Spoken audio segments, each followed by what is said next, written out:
ছেলেও আল্লাহ চেনে না, মেয়েও নাফরমান, তো তখন না বুঝবা যন্ত্রণা কারে কয়।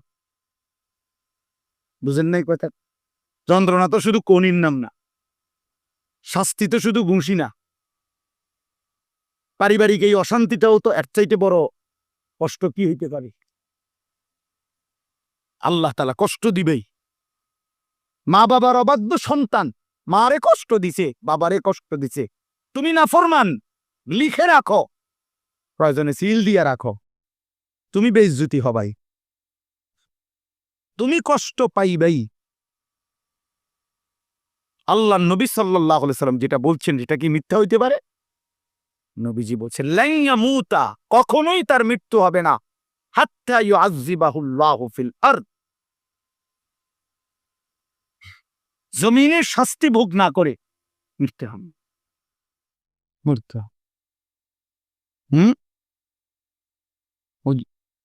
সব সময় আম্মা শহরে পড়ালেখা করছে, তো রান্না বান্না কিছু জানে না, এত বড় সংসার করতে পারবে না, তো এই জন্য একটা ছোট্ট বাসা দেখছি, কোন রকম 2টা রুম, একটা ছোট্ট বারান্দা আর ছোট্ট একটা বাথরুম, কোন রকম পেশাব করন যায়।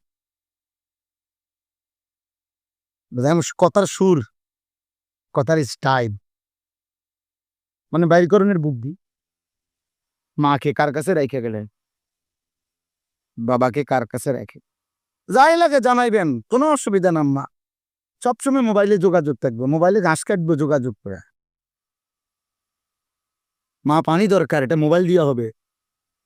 মার ঠান্ডার মধ্যে আরাম দরকার, মার এটা পানি দিয়া মোবাইল দিয়া হবে। তাইলে আগে জানতো না, রান্না বান্না শিখে নাই, তো কোনো মেয়েই তো আগে জানতো না, ধীরে ধীরে শিখবে। কথা বোঝেন নাই কথা? আমাদের মা চাচি দাদিরা ওরা তো সবাই জন্মের পর থেকে রান্না করতেন, ঠিক না? তো তাইলে শিখে নিছেন। আমার আম্মা বলছে যে ফুত আমি ক্লাস 4-এ, মা 4র্থ শ্রেণী প্রাইমারি স্কুল পাশ করছে, 5-এ উঠছে প্রাইমারিতে, ক্লাস 5-এ স্কুলে যাই বাড়ির পাশে প্রাইমারিতে, তোর নানি মানে মার মা, আমার নানি একদিন বলছে তোর নানি আজ যাইও না, স্কুলে যাওয়া লাগতো না, তোমার বিয়া। বুঝিও না বিয়া দিতা, বলছে আর যাইতে হইবে না, দিয়ে দিছে বিয়া। তো সে মা তো 10 জন সন্তান, আমার মায়ের ঘরে আমরা 10 ভাই বোন, এখন 8 জন জীবিত আছি আলহামদুলিল্লাহ। তো মা তো সেই 10 জন সন্তান লালন পালন করছে। আমার দাদার, আমরার হিসাবে পাইছি দাদার মৃত্যুর সময় 12 কানি সম্পত্তি, আমাগো দেশে 120 শতকে কান, আমাদের এদিকের মতো না, 120 শতকে কি এক কান, তাহলে 12 কানি এরকম কত, 4 × 12 = 48, প্রায় 48। এই সমস্ত সম্পত্তিতে দাদা ফসল করতেন, মানে ধান করত। আমার বাপ চাচারা 4 জন, তো 4 জন মা চাচিরা তাহলে কয়জন, 4 জন। এই 4 জন মা চাচি, মায় কত সময় বলছে ফুট, সকাল ফজরের পর থেকে রাত 12টা পর্যন্ত এই ধান লইতাম, ধান সিদ্ধ করতাম।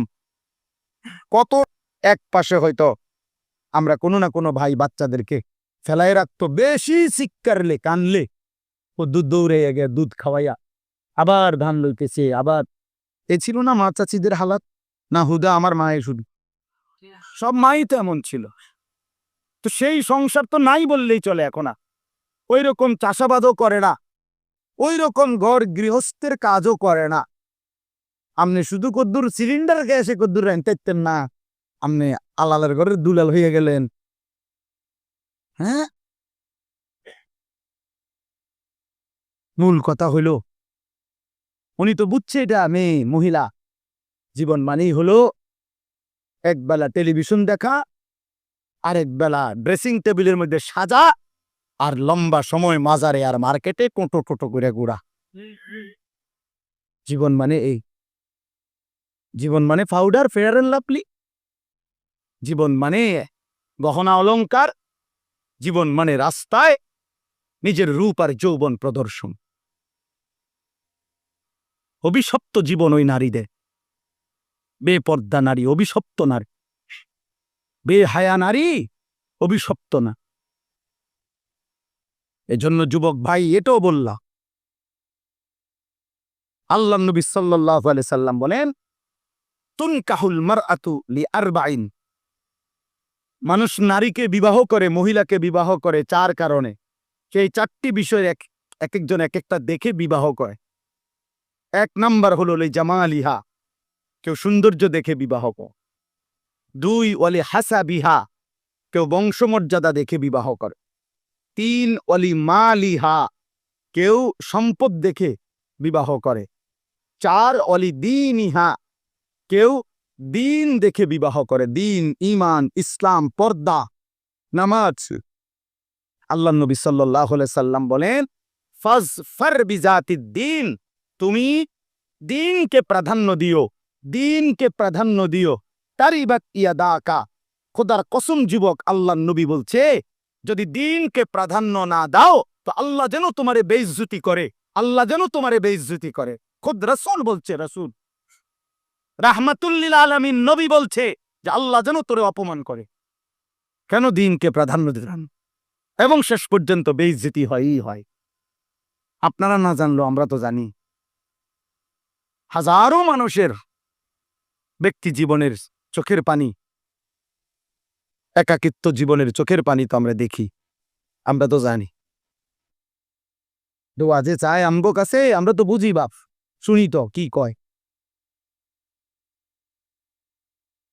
ঢাকা শহরে বড় মসজিদে জুমার নামাজ পড়াই, তো শুনি তো আমরা বহুত হাজার কোটি টাকার মালিকের হালাত তো শুনি।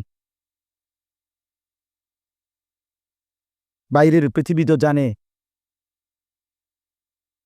70 লাখ টাকার গাড়ি, সুটেড বুটেড, একাকিত্ব জীবনটা কি হালাত, কেমনে বুঝবে? বাইরে তো পূর্ণাঙ্গ মেডিকেল কলেজের মালিক, কোটি কোটি টাকার মালিক। আমি তো কত দেখছি সারা রাত বইয়া বইয়া, বিল্ডিং, নিজ বিল্ডিং এর ছাদে বইয়া সারা রাত সিগারেট খায় আর গিটার বাজায়, গান গায়। গানও মাশাআল্লাহ, সুরও না, সুরের জাতও না, বে বে করে। আহা, ঘটনাটা কি? ঘটনাটা কি? স্ত্রী মাঝে মধ্যে আসে স্বামীর কাছে, মনে হইলে সবরি থাকার এক জায়গায়। স্ত্রী মাঝে মধ্যে আসে 15 দিনে, 20 দিনে, 1 মাসে ছুটি কাটাইতে হয় না। মন চাইলে আসে, মন না চাইলে আসে। টাকা তো অনেক, সুখ কোথায়? বলেন সুখ কোথায়? এজন্য খোদার কসম আল্লাহ পাক বলছে, হাদিসে কুদসিতে আছে, ওয়া ইন লাম তাফআল, আল্লাহ বলছে বান্দা আমার ইবাদতের জন্য যদি সময় না দাও, মালাতু ইয়াদাকা শুগলান, আমি কিন্তু তোমার হাত, তোমার শরীর কাজের মধ্যেই ব্যস্ত রাখবো। ওয়ালাম আসুদ্দা ফাকরাকা, কিন্তু আমি আল্লাহ ওয়াদা দিলাম আমি তোর অভাব দূর করব না।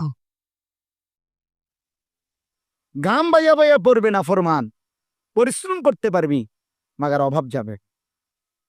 আমার একজনে বলছে, হুজুর মাঝে মধ্যে 40 মিনিটও কাস্টমার সাফে মুতে ধরলে 40 মিনিট 50 মিনিট মুতে ধরলো যাইতারি না, ধরে রাহি কাস্টমার, কিন্তু দোয়া করে হুজুর কিস্তি চলে 4টা।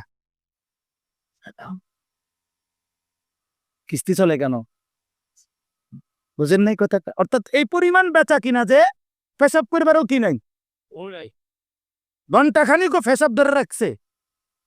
আল্লাহ বলে, হ্যাঁ নাফরমান, সেজদা দিবি না তো মুদবার টাইমও পাবি না, কিন্তু অভাব যাবে না, কিস্তি সুদ হবে না।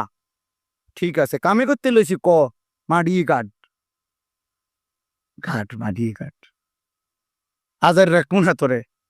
এ তো সরাসরি হাদিস, মালাতু ইয়াদাকা শুগলান, আমি তোমার হাত কাজেই ব্যস্ত রাখব। আল্লাহ আমাদেরকে মাফ করে দেন। এই জন্য দোস্ত, আল্লাহকে চেনো, আল্লাহকে চেনো। ইয়া ইবনা আদম তাফাররাগ লি ইবাদাতি, আল্লাহ বলছে, হে বনি আদম, আমার ইবাদতের জন্য সময় দিও, সময় ফারেক কইরো, ফজরের জন্য সময় দিও, জোহর আসর মাগরিব এশায় সময় দিও। হজের জন্য সময় দিও, আমি আল্লাহর কথা শুনবার জন্য সময় দিও, কোরআন তিলাওয়াতের জন্য সময় দিও, রাত গভীরে একটু তাহাজ্জুদের সময় দিও, আমার জিকির করবার জন্য একটু সময় দিও। আমি আল্লাহ ওয়াদা দিলাম, মালাতু সাদরাকা গিনান, আমি তোমার দিল ধনী বানায় দিই,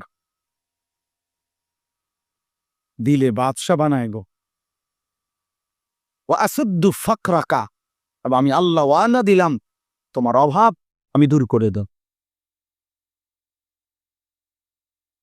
দূর করে দিই। এজন্য সবাইরে বলি, সবাইরে, আপনারা অনেক মানুষ বাইরে দাঁড়ায় আছেন, নিজের কাছে তো কষ্ট লাগতেছে যে আমরা করে ঠিক মতো দেখি না, তাইলে বাপ এটা বোঝা উচিত আমাদের, আমাদের ছেলেগুলো তোমরা বুঝতেছ না। সারাদিন অনেক ছেলে আছো তোমরা, এই মোবাইল, নারী, ছবি, মোবাইল একটা লইয়া সারাটা দিন সময়, কিন্তু না কি হচ্ছে এই নারী দেখে, ছবি দেখে কিছু তো ভোগ করতে পারলা না, উপভোগ করতে পারলা না, আফসোসে বাড়ল।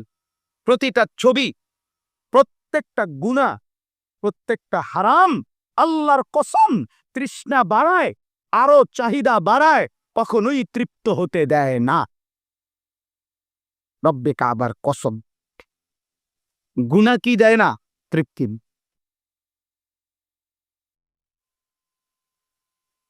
গুনাহ তৃপ্তি। এজন্য মদখোর কোনোদিন তৃপ্ত হয় না। নেশা করতে করতে যদি সে আটলান্টিক মহাসাগরের সব পানিও যদি তারে মদ বানায় দেয়, হারাম করে নেশা করে তৃপ্তি, কিন্তু কিন্তু এই পানি এক গ্লাস পান করলেই হালাল, তৃষ্ণা নিবারণ। হ্যাঁ, এক সাগর মদ তৃপ্তি দেয় না, এক গ্লাস পবিত্র পানি তৃষ্ণা নিবারণ করে। এই জন্য যুবক মনে রেখো ভাইয়া আমার কথা, সারা পৃথিবীর সমস্ত নর্তকী দেখলো, উলঙ্গ ছবি দেখলো, খোদার কসম তৃপ্তি হবে না, স্বস্তি হবে না, তোমার আরো মন চাইব, অন্তহীন নেশা জন্মাবে। কিন্তু আল্লাহ তাআলা হালাল পবিত্র একজন স্ত্রী, একজন নারী দিয়ে এক পুরুষের 70 বছর পার করে নেয়, তৃপ্তি হবে, তার জিন্দিগি চলতে থাকে। তাহলে হালাল একজন বিবিতেই তৃপ্ত হয়ে যায়, হারাম পৃথিবীর সব নারী দেখলো কি হয় না। বাচ্চা স্যার আমনগর সামনে অগরে বুঝানোর লেগে এই উদাহরণ দিছি, নাহলে কইলাম ছেলে ফেলে বেশি। আমার শ্রোতার 80% হলো সবখানে এই ছেলে ফেলে, এই জন্য বলি বেশি। আল্লাহ আমাদেরকে হেফাজত করে। অনেক লম্বা করে ফেললাম কথা, অর্থ হলো এটা বুঝানো, আমি যেখান থেকে শুরু করছিলাম কথা চলে গেছিলাম, সেটা হলো ওই একটু জায়গা দেওয়ার জন্য করছিলাম, মনে আছে না আপনার?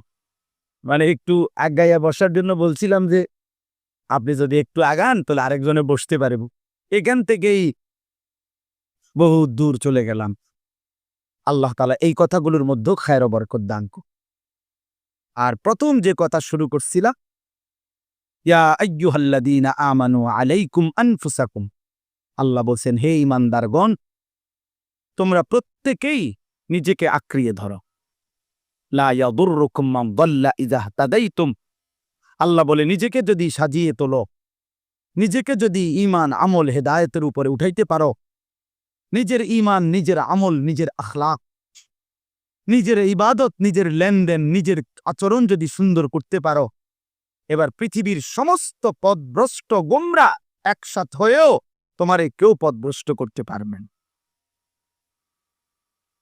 আমি যখন সিদ্ধান্তই নিছি কলিজা দিয়া, আমার দিলের মধ্যে যখন আখেরাতকে আমি বসাইছি, এবার সারা পৃথিবী ল্যান্ডটা হইলেই কি আমি চোখ তাকাবো না, এরকম আর কি। অর্থাৎ কেউ যদি যখন নিজেকে কি করে নেয়, বুঝে নেয়, আমি যখন এটা বুঝি যে আমাকে আখেরাতে যেতেই হবে, তা আমি নামাজ ছাড়বো কেমন? আমার চারপাশে কেউ নামাজ না পড়ুক, কেউ নামাজ না, আমার বয়স মনে করেন আজকে ৪৫ বছর রানিং শুরু হয়েছে। তাহলে আমি তো এই বুঝ হওয়ার পর থেকে যদি ৭-৮ বছর বয়সও আমার বুঝ হয়, তাইলেও তো আমি আজ ৩০-৩২ বছর দেখছি। আমার বাবা থাকতেও দেখছি আমাদের ঘরে কোনোদিন টেলিভিশন চলে নাই। আমাদের আমলেও এখন কোনো আমাদের ঘরে টেলিভিশন নাই। কই আমাদের তো ছোট্টবেলার থেকে দেখছি, শহরে বড় হইছি, কুমিল্লা শহরের মেইন প্রাণ কেন্দ্রে চারপাশের সব ঘরেই টেলিভিশন চলতেছে। তো এর মাঝখান দিয়ে আমার বাবা এটা বুঝছে যে আখেরাতে হিসাব দিতে হবে, তো টেলিভিশন কোনোদিন আনে নাই। তো এটা যখন কারো কলিজার মধ্যে বোঝে যে হারাম আমার খাওয়া যাবে না, আমাকে হালাল পথে চলতেই হবে, আমারে আল্লাহর বন্দিগি করতেই হবে, আমি সেজদা দিতেই হবে, তাহলে এবার গোটা পৃথিবীও যদি আল্লাহর নাফরমানিতে ডুবে যায়, তো মোমেন তখনও মনে করে আগার চে বুত হ্যাঁ জামাত কি আস্তিনু মে মুঝে হ্যাঁ হুকমে খুদা লা ইলাহা ইল্লাল্লাহ। আল্লামা ইকবাল বলছে যে ইমানদার হবে এমন যে যখন সে বলবে যে শোনো, গোটা পুরা জাতি পুরা কওমও যদি আমার একটা একটা মূর্তি বগলের নিচে অথবা হাতে একত্রে দাঁড়ায়, প্রত্যেকের কাছে যদি মূর্তি থাকে একটা একটা, আর সেই মূর্তির স্তূপের মধ্যে সামনে ভিড়ে আমারে যদি দাঁড় করায়, আমি সেখানেও দাঁড়িয়ে বলবো লা ইলাহা ইল্লাল্লাহ। কারণ আমি বুঝছি আমার আল্লাহ ছাড়া কেউ নেই। তোমরা সবাই মূর্তি দিলে আমার কথা বুঝেন নাই আমার। দিল যখন মজবুত হয়, দিল যখন, কোরআনুল কারীমের মধ্যে আছে ৭ জন যুবক আসহাবে কাহাফের, ৭টা মাত্র ছেলে, ওরা কলিজার মধ্যে বিশ্বাস করে নিছে আল্লাহকে। এবার বাদশাহ যেদিন তাদেরকে ডাক দিছে, বাদশাহ তাদেরকে খবর দিছে দাকিয়ানুস। ওই বাদশাহ ছিল এত বড় জালেম যে বাদশার নির্বাচিত ওই মূর্তি বাধ্যতামূলক পুরা জাতি তার পূজাও করত, নিজেদের সমস্ত কোরবানি মানে নিজেদের যেই কোনো বলি ওই দেবতার নামে উৎসর্গ করত। এরকম ছিল। এবং এর ব্যতিক্রম কেউ কিছু বললে শুনলে বাচ্চা কল্লা ফালাই দিত।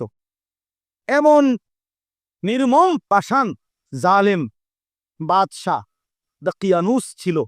সেই জাতির পুরা দেশবাসী মূর্তি পূজা করে, বাদশাহ মূর্তি পূজক, মা বাবা আত্মীয় স্বজন সব মূর্তি পূজক।